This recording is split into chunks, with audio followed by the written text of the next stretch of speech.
మరి ఉమ్మడి ఆదిలాబాద్ జిల్లాని దత్తత గ్రామం తీసుకోవడం మీ అందరికీ ధన్యవాదాలు తెలియజేస్తున్నాం సార్. ఎందుకంటే ఉమ్మడి ఆంధ్రప్రదేశ్లోనే ఆదిలాబాద్ జిల్లా అంటే వెనుకబడిన జిల్లాని మాట్లాడుతూ పోయారు. తెలంగాణ రాష్ట్రం సాధించుకున్న తర్వాత మా ప్రాంతం మా పాలకులు అందరికీ సమన్యాయం చేస్తారని మాకు ఒక ఆలోచన ఉంది సార్. ఆ సమన్యాయంలో భాగంగానే మీరిద్దరు కూడా మరి ఉమ్మడి ఆదిలాబాద్ జిల్లాని ఎంపిక చేసుకొని ఈ ప్రాంతంలోనే మీరు పాదయాత్ర కార్యక్రమం చేయడం, అదేవిధంగా గౌరవ ముఖ్యమంత్రి కూడా ముఖ్యమంత్రి అనంతరం మొట్టమొదటి కార్యక్రమాన్ని ఇంద్రవెల్లుడి చేపట్టడం నిజంగా మీకు ధన్యులం సార్. ఈ ప్రాంతంలో సమస్యలు చాలా ఉన్నాయి సార్. ఒకవైపు ఏజెన్సీ, ఒకవైపు ప్లేన్ ఏరియా, ఒకవైపు దట్టమైన అరణ్యాలు. ఏ ప్రాంతంలో పోయినా కొండలు, గుట్టలు, వాగులు, వంకలు, మరి అనేక సమస్యలతోటి ఈ ప్రాంతం అంతా కూడా ఇమ్మీడియట్ ప్రాబ్లంతో ఉంది సార్. ఎందుకంటే మీ అందరికీ తెలుసు, ఈ ప్రాంతం నుంచి మొదలుకుంటే ఖమ్మం, వరంగల్, గోదావరి పరివాహక ప్రాంతం అంతా కూడా వెనుకబాటుతన ప్రాంతం సార్. ఈ ప్రాంతంలో అనేక సమస్యలతోటి ఉన్నారు. ఈ ప్రాంత సమస్యలు పరిష్కారం కావాలంటే ముందుగా ఈ ప్రాంతంలో ప్రతి మారుమూల పల్లెటూళ్ళకు రోడ్ కావాలి. అదే బోత్ కాన్స్టిట్యున్సీ కానూడుకోండి వాయిపేట్, అది సగం నాకు వస్తుంది, అదేవిధంగా బోత్కి వస్తుంది సార్. ఇప్పటికీ ఆ గ్రామానికి వాయిపేట్ వెళ్దామంటే దారి లేదు, అదేవిధంగా అంకెన రాయదారికి వెళ్దామంటే దారి లేదు, అదేవిధంగా అల్లంపల్లి వెళ్దామంటే దారి లేదు. ఇవన్నీ ఎందుకు చెప్తున్నానంటే ప్రత్యేకమైన చొరవ తీసుకొని వాళ్ళకు పారమిస్ అనుమతులు ఇస్తే తప్ప ఆ గ్రామాలకు రోడ్డు సౌకర్యం లేదు సార్. ఎందుకంటే కనీసం 108 కావచ్చు, 104 కావచ్చు, ఇలాంటి వెళ్ళినట్టు గ్రామాలు కుక్కలు ఉన్నాయి. అదేవిధంగా మొన్ననే ప్రేమ్ సాగర్ మేమిద్దరం కూడా మాట్లాడుకోవడం జరిగింది. ఏ విషయం అంటే 4 లైన్ మన గుడిహత్నూరు నుంచి కొట్టి ఆసిఫాబాద్ వరకు, అదేవిధంగా మంచిర్యాల వరకు, ఉట్నూరు ఎక్స్ రోడ్ నుంచి ఆసిఫాబాద్కు 4 లైన్ ఏర్పాటు చేయాలి సార్. అదేవిధంగా గుడిహత్నూరు నుంచి మంచిర్యాల వరకు 4 లైన్ ఏర్పాటు చేయాలి. మధ్యలో tiger zone, 0 tiger zone forest ఉంది. దానిలో అనేక రకమైన సమస్య సార్. అంటే ఆదిలాబాద్ జిల్లాలో మెయిన్ రోడ్లన్నీ కూడా క్లియర్ అయినట్టు సార్ 4 లైన్లు ఏర్పాటు చేసినట్లయితే. కాబట్టి మీరు ఈ ప్రాంతం నుంచి పాదయాత్ర చేసుకుంటూ మరి మంచిర్యాల మీదుగా మీరు మిగతా ప్రాంతాలు వెళ్ళడం అనేది జరిగింది. మరి ఈ ప్రాంతంలో పోడు సమస్య గురించి అనిలన్న కూడా చెప్పడం అనేది జరిగింది. అది చాలా తీవ్రమైనది సార్. ఇక్కడ ఉంటే బోత్ మండలంలోని డేండ్రా ప్రాంతంలో కావచ్చు, అదేవిధంగా ప్రేమ్ సాగర్ సారయోగిలో ఆ ప్రాంతంలో కావచ్చు.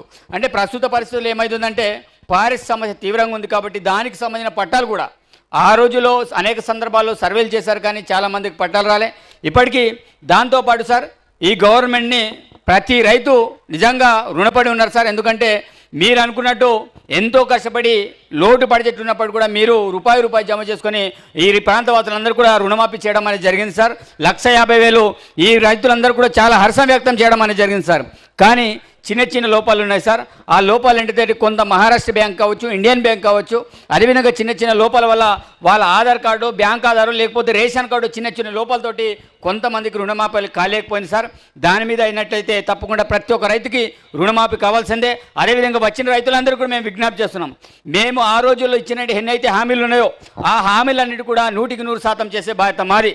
ఎందుకంటే ఈ ప్రభుత్వం ప్రజాప్రభుత్వం, ఈ ప్రజాప్రభుత్వంలో ఏ నిర్ణయమనే మీ నిర్ణయమే మా నిర్ణయాలు. అందుకే మొన్న రైతు భరోసా కింద మరి గౌరవ బట్టి విక్రమార్క గారు మొన్న వచ్చి మీ యొక్క అభిప్రాయాన్ని తెలుసుకోవడం అనేది జరిగింది. మీ యొక్క ఆలోచన విధానమే మా యొక్క ఆలోచన విధానం అనేది చాలా స్పష్టంగా మొన్న కూడా రావడం అనేది జరిగింది. కాబట్టి సార్ ముఖ్యంగా నా ఖానాపూర్ నియోజకవర్గంలో మరి రోడ్లకు సంబంధించిన సమస్య ఉంది, అదేవిధంగా పారిశుద్ధ్య సమస్య కూడా మీకు చెప్పిన. దాంతోపాటు మీరు మొన్న నిజంగా బట్టి విక్రమార్క సార్కి నిజంగా మరి ప్రత్యేకించి ధన్యవాదాలు తెలియజేస్తున్నాను సార్. మరి ఆ రోజుల్లో పాదయాత్ర చేసినప్పుడు 10 సార్లు నేను ఎమ్మెల్యే అయిన తర్వాత 10 సార్లు మినిమం నాకు బొజ్జు మరి నేను పాదయాత్ర చేసిన. నేను చిక్మన్ ప్రాజెక్టుకు మీరు ఆ రోజుల్లో చెప్పారు, నేను చూసిన. త్రివేణి సంగమం కావచ్చు, పుల్లిమడుగు ప్రాజెక్టు కావచ్చు, స్పెసిఫిక్గా 10 సార్లు బడ్జెట్ పద్దు పెట్టే క్రమంలో రాత్రి సార్ నాకు 11:30, 12 గంటలకు ఫోన్ చేసి బొజ్జు మేము ఇమీడియట్లీ పంపాలి, మరి ఇమీడియట్లీ దానికి సంబంధించిన ప్రపోజల్ పంపమని మరీ పట్టుకొని పంపితే మరి రాత్రి అధికారుల్ని మరి రిపోర్ట్స్ అన్ని తెప్పించి వాట్సాప్ రూపంలో పంపిస్తే మరి దానికి సంబంధించిన ఈ యొక్క బడ్జెట్లో కూడా మరి త్రివేణి సంగమం ముత్నూరుకి 12 కోట్లు, అదేవిధంగా నర్సాపూర్ న్యూ ట్యాంకు 6 కోట్లు, లచ్చంపూర్ ట్యాంక్కి 4 కోట్లు, చిక్మన్ ప్రాజెక్టుకు 25 కోట్లు ఈ 10లో పెట్టడం అనేది జరిగింది సార్. మరి మితంగా మీకు రుణపడి ఉంటాం సార్. దాని అయితే డబ్బులు పెట్టారో దాన్ని కూడా తప్పకుండా వెంటనే రిలీజ్ చేయాలని కూడా విజ్ఞప్తి చేస్తాం సార్.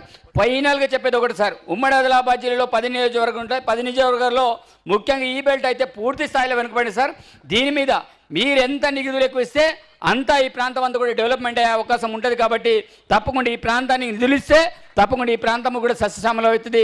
వెనుకబాటుతనం అనేది ఈ ప్రాంతంలో ఎప్పుడు కూడా రోడ్డు నుంచి రాకూడదు సార్.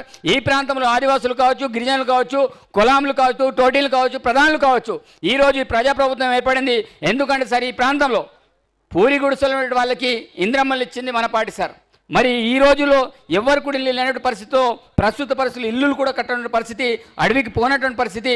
మరి అక్కడ చాలా మంది క్రాప్లు ఇచ్చేసారు, మరి అల్లలు బుట్టలు వేస్తారు, అవన్నీ కూడా కులాంలో చేసుకుంటారు సార్. కానీ ఈరోజు బుట్టలు అల్లలు అనడానికి నిజంగా వెదురు తీసుకోవడానికి ఆస్కారం లేదు. ఏదో దొంగతనంతో ఏదో రకంగా తీసుకొచ్చి వాళ్ళు బుట్టలు ఏ రకంగా అల్లేటి పరిస్థితి అంటే భయంతో అట్లాంటి రిస్ట్రిక్షన్ ఇచ్చారు. కాబట్టి కొంత ఏదైనా కమ్యూనిటీ ఫారెస్ట్ సైడ్ కింద కొన్ని ఫారెస్ట్ని కొంత ఇచ్చినట్లయితే 100% మా ప్రాంతంలో వెదురుని